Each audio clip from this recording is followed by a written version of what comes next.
Okay, so have you called me? How are we actually? Let's start with a secure call that is encrypted with a capital E. Yep, with a capital E. Yeah. And for the record, my test pool for that is 21. If anyone wants, 22. If anyone wants to try and break into it, who has technomancy. Oh, fun. Yeah. Not bad for an 8th gen, right? Yeah, no.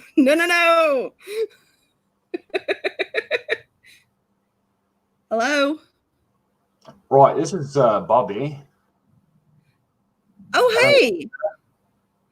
How are you? I'm hanging in there, Baron. Well, let's not get ahead of ourselves. I claim the title of Baron, but I suppose we'll see where that goes, eh? Okay. Right, so here's the situation. My claim to the praxis of Paducah is currently contested by Gabriel the Warlock, which means that I can expect an awful lot of interference from him in the coming month prior to the next time that we see each other face to face. So what I'm thinking is it might be advantageous to me were I to find someplace else to reside and hunt and operate for the duration until such time as the face-to-face happens and someone doesn't walk away from it. That crucial, huh? Oh yeah, I think so. You see, here's the thing: I don't really do play the influence game at all because I kind of feel it's not right to manipulate people that way. It's an ethical thing. So I'm kind of at a disadvantage where that comes from. So I'm open that you'd be open to me staying with you for the next 32 days or so. I am actually staying with family right now. I'm not even in the Cleveland Free State. Oh, you're not? No. But I still have my old haven. Anyone know where it is? Not that I slept down there, no. It literally was I'd happily accept. Yeah, I mean it if you are worried about leaving for feeding, I can easily have bags sent. What, bag blood? Mm-hmm. I mean, the heparin gives it a really odd aftertaste, but it's not half bad. I don't know what heparin is. The heparin, it's an anticoagulant. It's to help keep it from. It's to help at least make it so that it'll pour nicer. All right, I suppose. I mean, I've never been picky about such things. But, I mean, the old aftertaste, I suppose, is a small price to pay for remaining incognito. But yeah, I would have you, come here. I don't necessarily think my brother would like that too much because he just don't want to put you out. Just looking for a safe place to crash for about the next 32 days. Got it.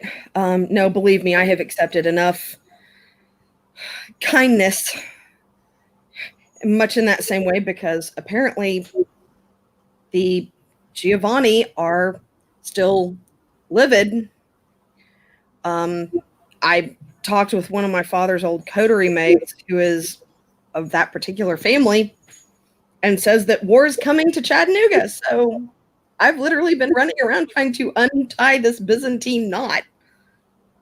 Well, my advice is take your anarch brothers and sisters and move out for the duration and let them duke it out until very few of them are left and then move back in. That's my advice. That would work. I mean, leave them to the dadgum church. that's how we survived pretty much the entire thing with the Night of Turmoil and all of the hunters running rampant through the streets. We dug in, disappeared, and let them take out whoever else they could find, which is not us. It's a perfectly valid strategy. It really is. It really is, and it's sounding better and better by the day. Right? I mean, I've tried to convince the blokes out here that that's the right strategy when it comes to hunters, and they didn't listen, as they usually don't. They feel that unless you eradicate them or neutralize them in some way, that you're just asking for trouble. And the fact is, taking those sorts of actions are just asking for trouble. A lot of these hunter groups, they're connected. You know, they some of them disappear in some area, and then before you know it, you've got a swarm of them all over you. It's way better to just disappear and let them discover nothing and then move on. Well, that's kind of what I encouraged. But the problem is that the church has literally plopped up in the Free State.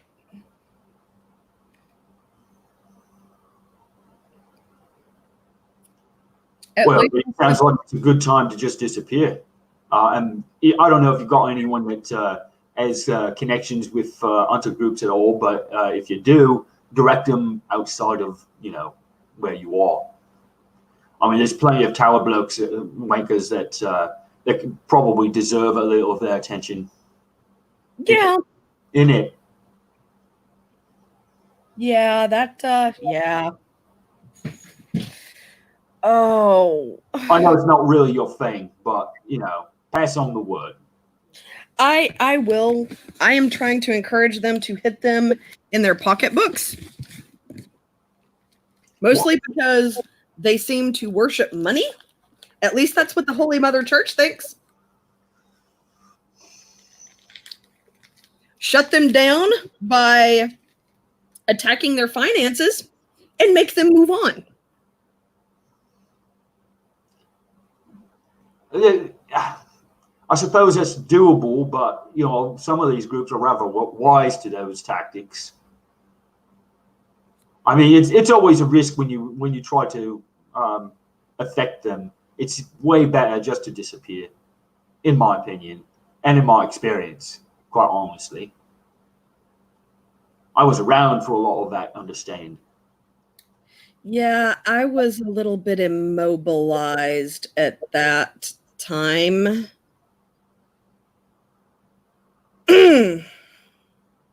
Yeah, I know. If there was something I could do that you would appreciate to recompense you for that period, I would. But I don't think you'd appreciate my methods. Probably not. Probably not. And I don't do that without approval from the injured parties. That's about all I have left. Yeah, I understand that position. But so disappear and leave them to the tower?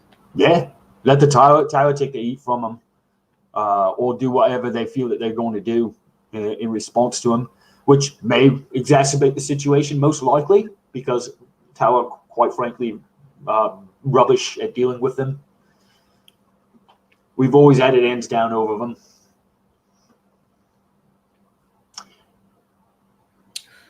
I can certainly see that. And they certainly do have far more vast resources than we do.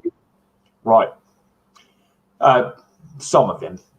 It's not always true. But the fact of the matter is they're more likely to be heavy-handed about it. They've always been. They don't know. They don't appreciate the value of simply not being there. It shows up in the way they dress, too, by the way. Everything for them has to be big. Everything for them has to be loud. They don't really respect the masquerade. All they do is pay lip service to it. As with their own humanity, truth be told. I can certainly see that. It's a wonder they survived as long as they have. A wonder, I say. Any case, I appreciate the offer, and I'd be happy to take you up on it. Just text me the address, and I'm going to do a little thing with your phone, if you don't mind, where any text that you send me vanishes from it, and there's no trace. Oh, thank God. Right. And if you'd like, I can do that for every text that you send out as well. You are amazing. It's a little program I worked on about a year ago. It was pretty effective. I have to keep updating it for the new OS on these newer phones, but it's not that big a difficulty.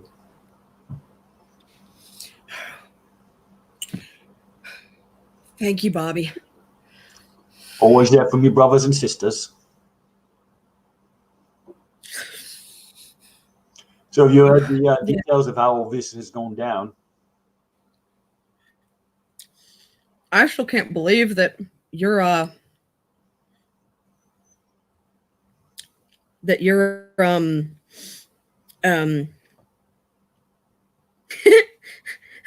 challenging for praxis. It's amazing. Don't get me wrong. It's absolutely amazing. Completely permitted under the Edict of Succession. Mm-hmm. Encouraged even. I mean, we're all Camarilla, aren't we? According to the edict. We've all got the same rights and the same respect of domain, haven't we? Mm-hmm. In the writing, and you got to expect something like this to come up.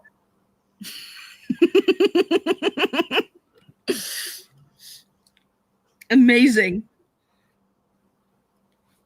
I will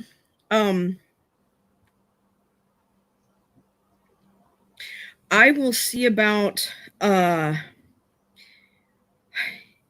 getting you,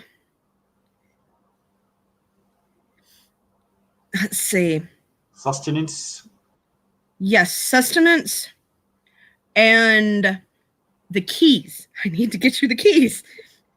Don't worry about the keys. Okay. The cell is down in the basement. All right. Or bedroom. Yeah, I knew what you meant. Not like I'm unfamiliar with convents. There's no windows. There's no, literally it is just the door. I left a good number of my icons there, mostly because whenever I fled, I ran. Well, you're lucky I'm not a young Bruhal. Probably so. Because then I might be an iconoclast and I'd have to destroy them all. It's a bit of historical humor for you. Yeah, and they typically speaking don't take too well to any kind of, they have a bit of a short temper. Well, one of the nicknames given to young Bruhal in recent, a few decades ago, was way more common than it is now. But they used to refer to them as iconoclasts, which was supposed to be some sort of statement about their brashness and whatnot. But iconoclasts historically were a branch of the church that was all about destroying graven images, as it were, of saints and God and his son and all of that. And they went about, especially in Constantinople, destroying it all. Yeah. And they were called iconoclasts at the time. That is amazing. And that's what I mean by a bit of historical humor for you. I didn't know that the Bruja were called iconoclasts. Right, it was a thing like in the 80s and 90s for the most part. It was mostly just the youngest and most outrageous. Well, I do know that there was one Bruja who I saw barge in the door to two Justicars hugging it out. All right. Yeah, apparently someone was impersonating Belle. Right, no, I've heard of that. And this same Bruja went and for some reason executed one of my clanmates, or had her executed. For what purpose? I don't know. They're throwing a neonate under the bus. Right, so in the tower, throwing a neonate under the bus is pretty much what you do if you're older than a neonate, or even if you are a neonate. Yeah, but I don't necessarily think you bake them. Well, if we're talking about final death, then yeah, that's not supposed to be permitted. Not supposed to be. Yeah, no, she was baked.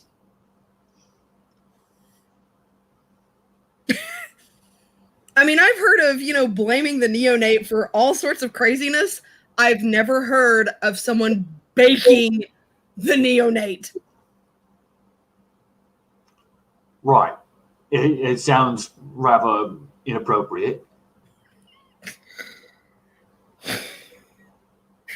I mean, I know they're fascists, but good grief, there's got to be a limit. Oh, they're not fascists. Well, what are they? What, the tower? Yes.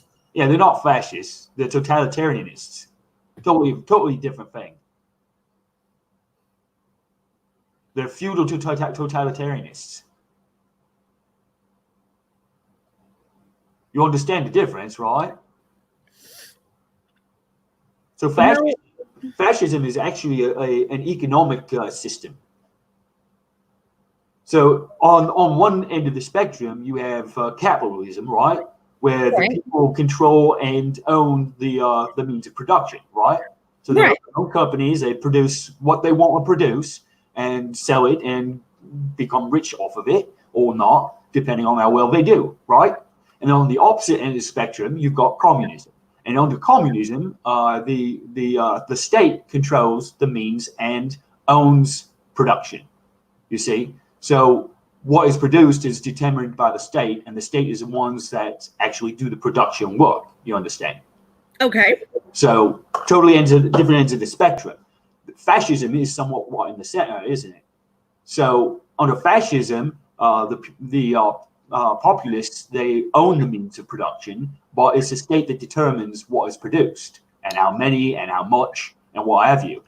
That's fascism right there. Now, it's obviously been more broadly defined in modern nights, but at its core, that's what fascism is. It's just an economic system, isn't it?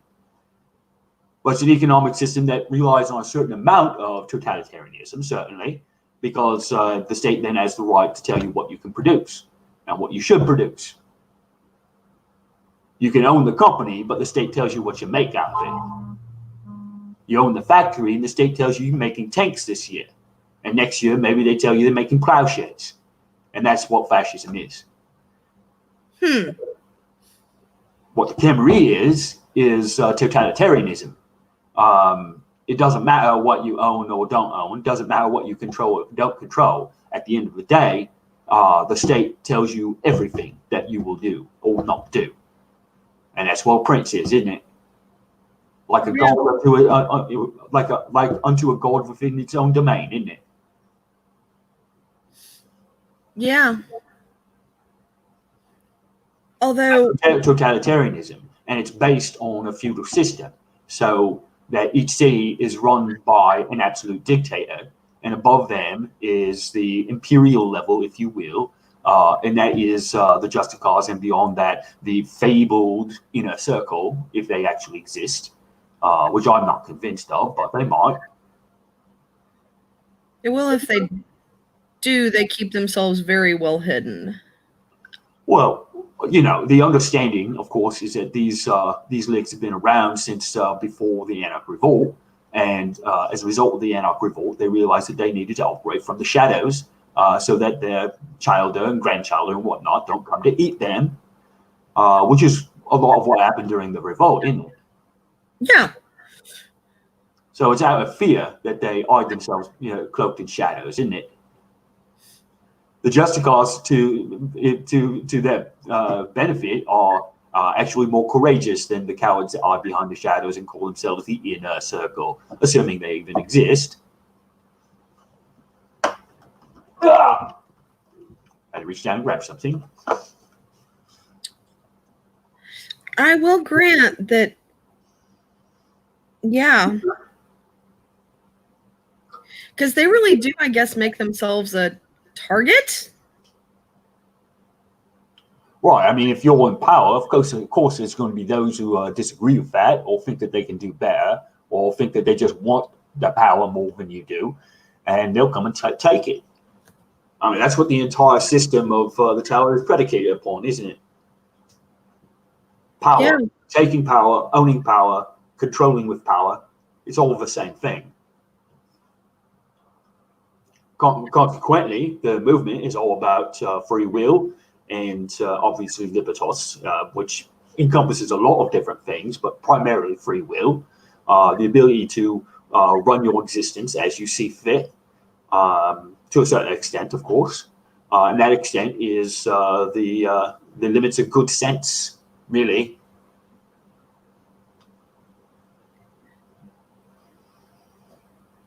What?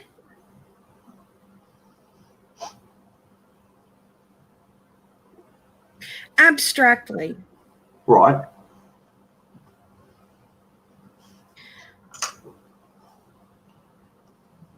What is freedom worth? That depends. How much do you want to control your own life, your own existence? There are plenty of individuals, most of them are in the tower, who really don't want to have to make decisions for themselves. This has always been the case among humanity, and it's no different among kindred.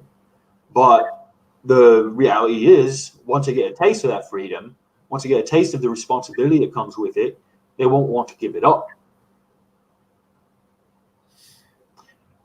And the reason why we often lose some of the older members of the movement to the Camarilla is because they've gotten to the point where now that they can claim their freedom in a situation where they can take the freedom of others and wield the power that they've always feared used against them. It's a sad state of affairs, really.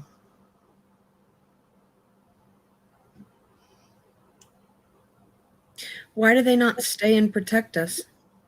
Some do. Protect. Some do. But many of them do not. A lot of them had spent some time in the tower, as I have myself, prior to joining the movement, for whatever reason. And at a certain point, they realize, all right, I'm old enough, I'm of powerful enough potency of blood that if I went back to the tower now, within a couple of years, I can be considered an elder, and then nobody would be able to fuck with me anymore, innit? But the truth of the matter is, of course, they're going to fuck with him. There's always someone who's looking to one up, but unless you grew up with it and remember it, which is one of the harder things for elders to do, is remember when they were young, remember when they did not have the power. Unless you remember all of that, you don't really realize that you're just walking into a snake's pit.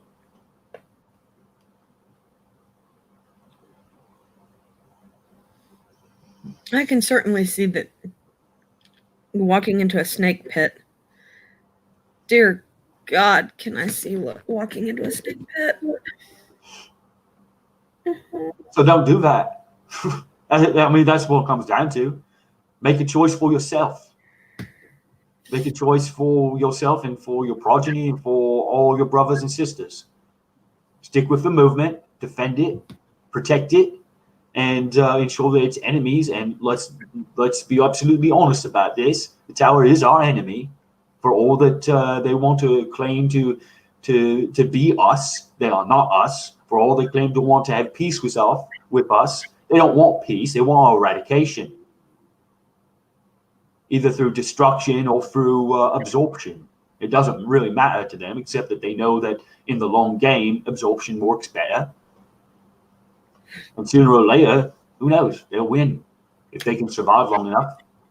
And if unless we remember exactly who we are and who they are, and not forget that. It's a lesson that needs to be taught over and over again. I don't know. I'm almost getting and this sounds completely and totally unlike him. Unlike who? Valence. What about it? What sounds unlike him? What is doing that's out of character? I have a sneaking suspicion that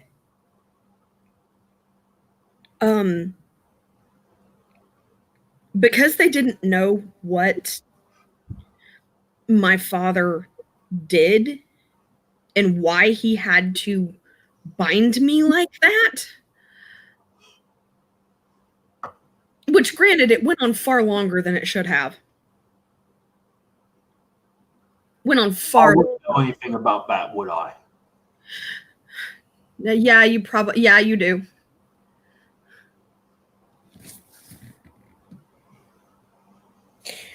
But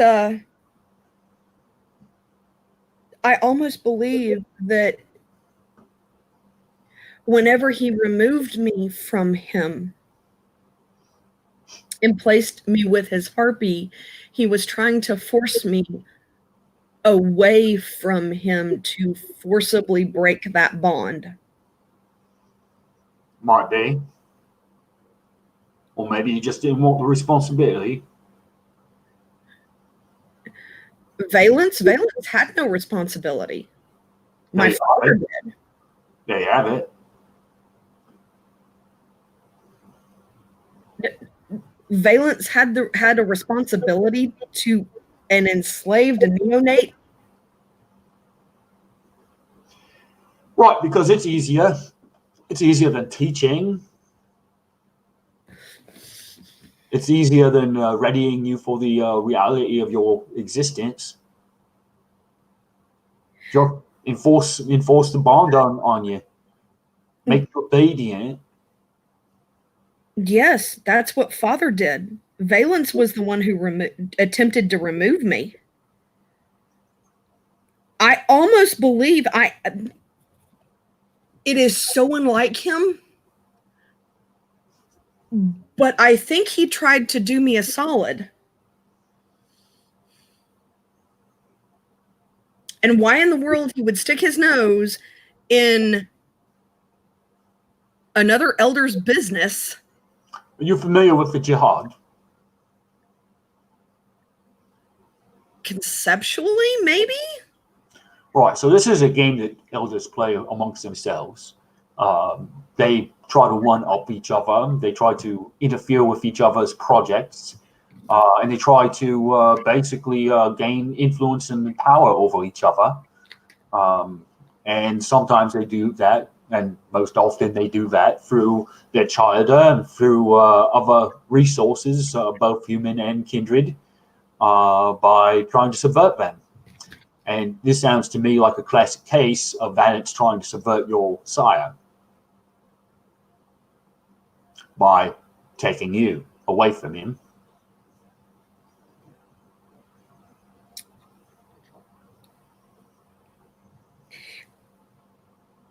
I will say that was the most painful thing. And it's not that, we're known for our obsessive ways anyway. You take someone who is fully thralled, that's kind of my blood, And it was not pretty. No, it never is. I, I mean, my release from the Bloodborne was way more sudden than that. And I can tell you, for one thing, it's one of the most painful things I have experienced. This kindred, this sire of mine, who I'd revered and quite frankly loved for over 6 decades, suddenly I realized exactly what a wanker and piece of rubbish garbage he is, all in an instant. And all of it floated back into me, all in that moment. And all I could feel was rage, and all I could feel was pain and betrayal. Believe me, I understand the pain of losing that blood bond. I also understand the absolute value of it, the beauty of it, of suddenly being free for all that it hurts. I couldn't move. I basically ran. And that was why Lucky Day thought that I was kidnapped. And yeah, he thought that Valence had kidnapped me. And all it really was he was trying to make me not be bloodbound anymore. Or he just wanted to mess with this other elder. I don't know, but the end result is still. And it wasn't until he died. It wasn't until my regnant died, my father died, that I was even ever free. Again, that was done. Actually, that was done by Maud, not Valence. Maud.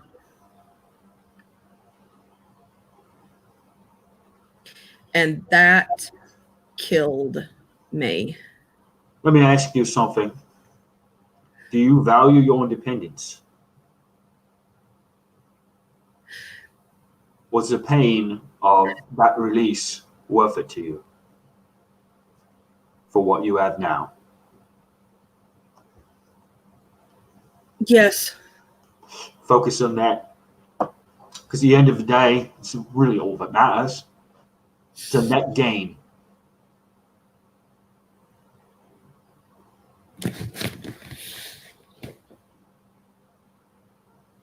Don't torture yourself over things that you couldn't even control at the time. And certainly don't torture yourself over something that was, quite frankly, justice.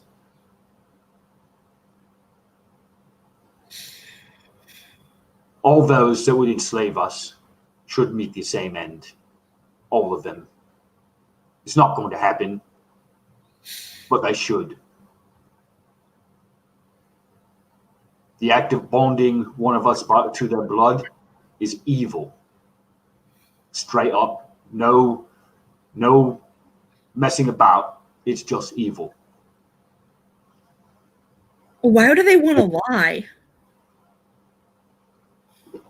It's different for different ones of them. Some of them are lying to themselves. Some of them are lying to us. Well, it really comes down to they don't want to face the fact that they know what they're doing is wrong. And they certainly don't want to be held responsible for it.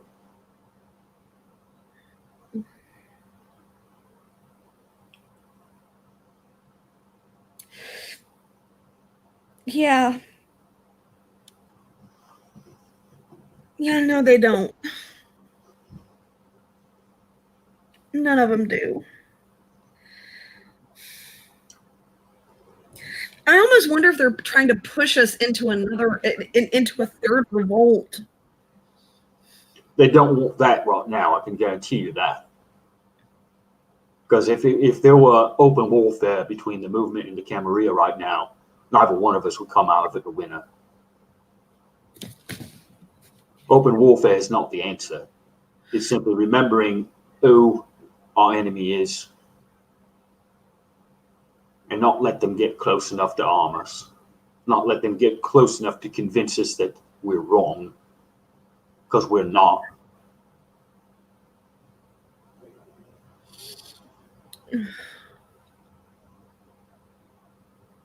and not let them hold sway over us. The edict tries to do that. I guess you could say what I'm doing right now is to show the flaws in the edict. Because I guarantee you, if I'm successful, or even if I'm not, there are those ambitious kindred of the tower who will see anarch domains as their personal playgrounds and something that they can take away from us by claiming praxis themselves. What they don't understand is that the only way for them to do it in our territory is by our rules. They kill a baron, there's a call. The only way for them to take over from within is to be within, to make themselves anarchs themselves and get elected to the position of baron, and then commute the rulership over to Camaria's system.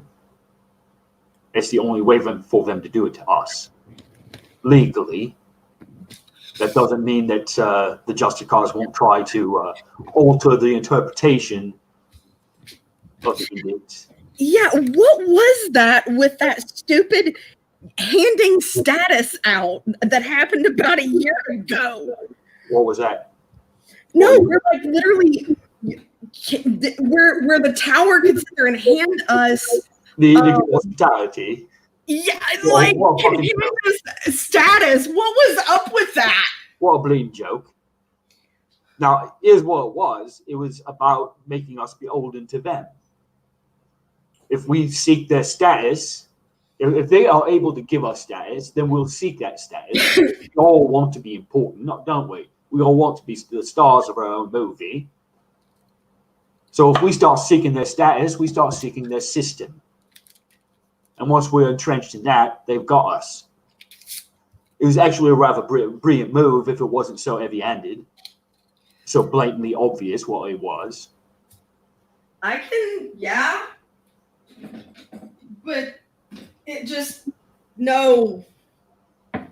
I want nothing to do with their stupid status. I don't blame you.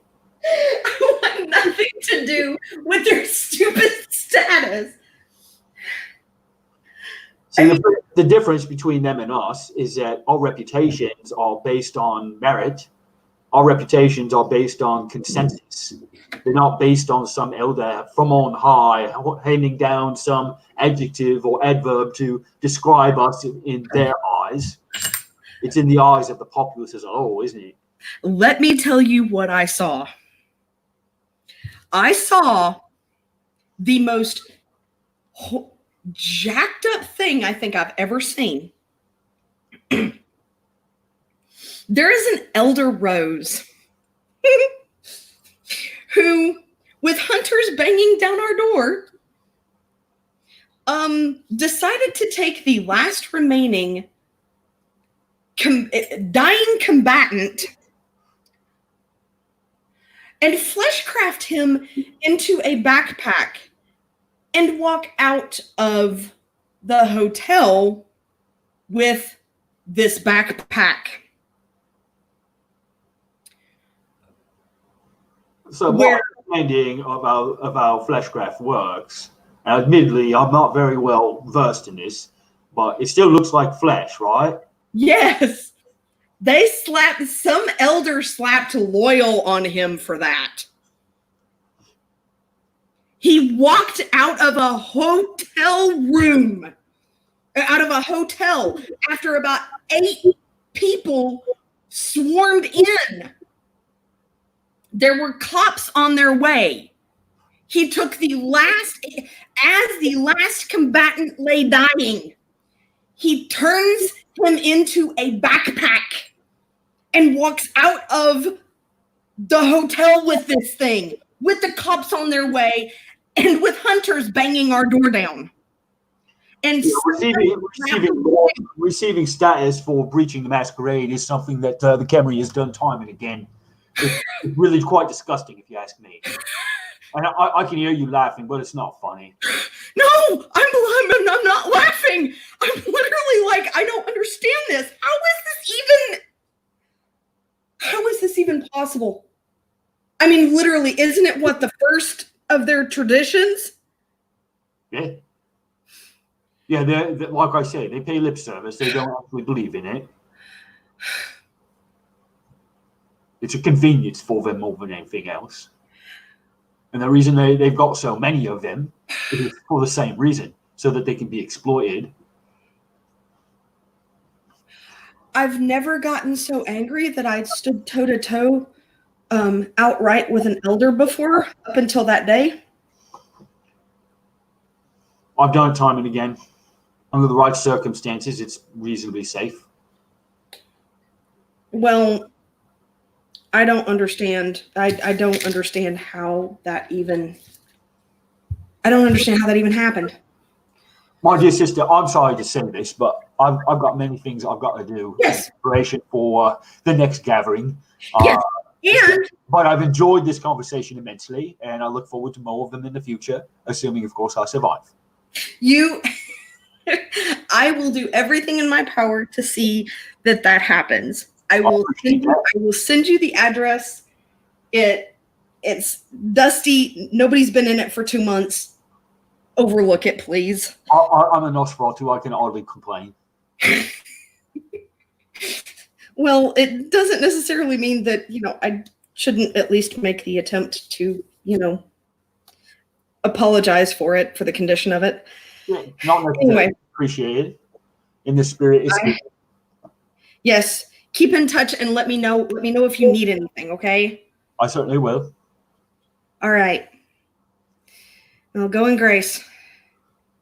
And also with you, I suppose. It's been a while. All right.